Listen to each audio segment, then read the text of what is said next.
শক্তিশালী বিরোধী দল না থাকায় খেলা জমবে না, পথসভায় স্বাস্থ্যমন্ত্রী।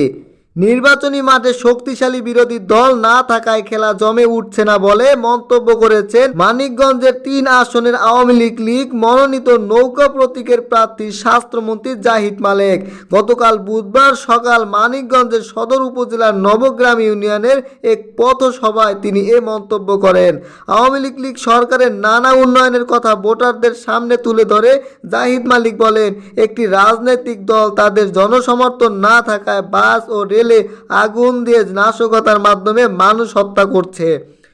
স্বাস্থ্যমন্ত্রী বলেন, বিএনপি ৭ই জানুয়ারি নির্বাচনে বানচাল করার চেষ্টা করছে। সবাইকে ঐক্যবদ্ধ থাকতে হবে যাতে তারা নির্বাচন বানচাল করতে না পারে। সবাইকে কেন্দ্রে গিয়ে ভোট দিতে হবে।